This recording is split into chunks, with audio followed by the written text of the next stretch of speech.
A continuación haré una pequeña reseña sobre la conferencia de la cronista Diana Uribe titulada "Lo que ha costado la democracia". Se le atribuye el inicio de la democracia a los griegos, quienes consideraban que la sociedad funciona por medio de consensos y no por procesos de divinidad.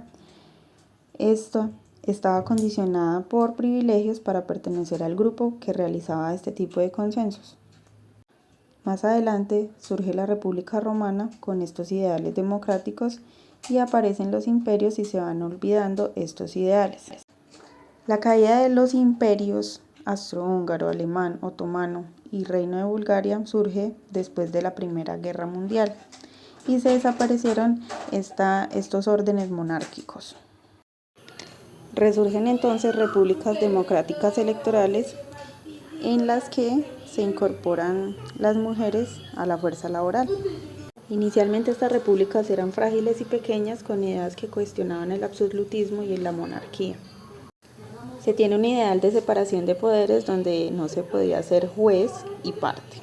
También se llegó a la conclusión de que la tortura no sirve, pero sí hacer unos castigos que no necesariamente fueran físicos, sino de una manera en la que el daño era algo que afectara a sus libertades. Se creó también la enciclopedia para que todos tuvieran acceso al conocimiento y por ende a tener razón. La razón pasa a ser un instrumento de conocimiento y de libertad política para las personas. Otro tema importante en la democracia surge después de la Segunda Guerra Mundial a partir de Benito Mussolini y la Constitución de Weimar. En este proceso entonces Mussolini empezó a añadir jornadas laborales de 8 horas, derechos a las mujeres, introduce la religión también en los procesos democráticos, seduciendo y comprando lealtades, surgiendo entonces un totalitarismo y un autoritarismo sobre la democracia. Alemania intenta buscar soluciones para acabar con el totalitarismo, viendo que estaban destruyendo la sociedad. Se firma entonces el Tratado de Versalles. Este tratado, Alemania aceptaba la responsabilidad de haber empezado la guerra, perdió su imperio colonial y pagar reparaciones económicas. Surge también entonces la creación de un partido único donde todos pertenecían y cumplían una función. Por ejemplo, las mujeres se dedicaban a procrear hijos para entregarlos como soldados a la guerra. También existía una persecución racial en contra de los judíos porque se tenía la premisa de que ellos entregaron a Jesús a los romanos. También se les culpaba de ser más resistentes a enfermedades y ser inmunes, ya que ellos tenían unos hábitos más higiénicos que los europeos, pero estos asumían que eran ellos quienes traían las plagas en forma de guerra. Culpando entonces a los judíos de toda la desgracia que ocurriera en Alemania, aún sabiendo que era todo causado por los franceses.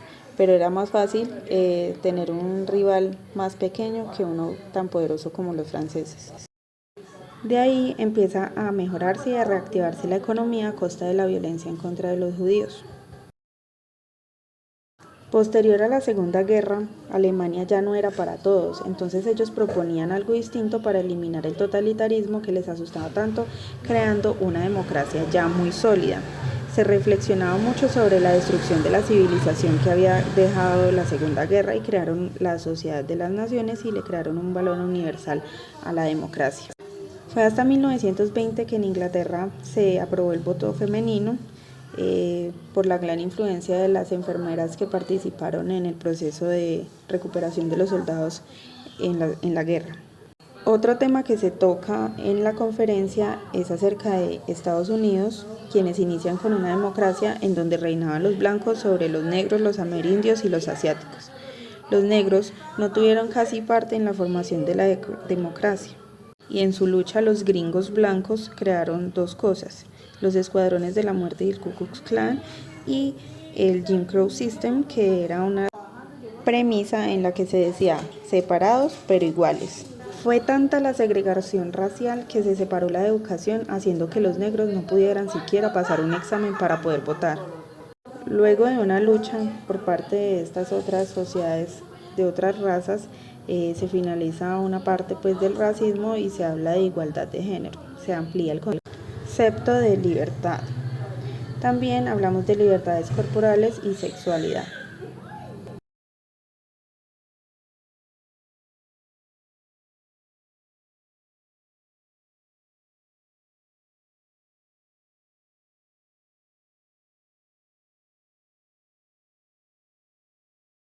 Otro de los temas importantes es la caída del muro de Berlín, que simbolizó el fin de la Guerra Fría y el nacimiento de un nuevo orden mundial.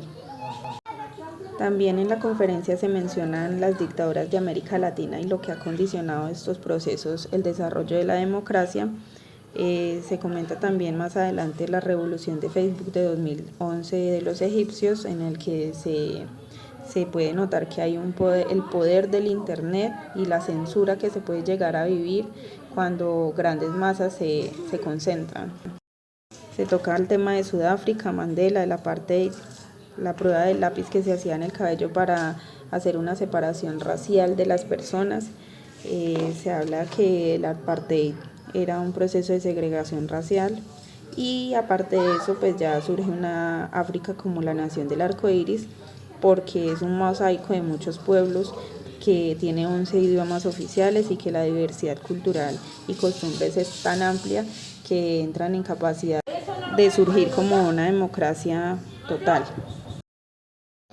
Cabe destacar también pues que hay muchos sucesos históricos que han ayudado a forjar los procesos democráticos, pues que no se mencionan en la conferencia, pero pues que sí es importante ahondar en todos ellos. Muchísimas gracias por su atención.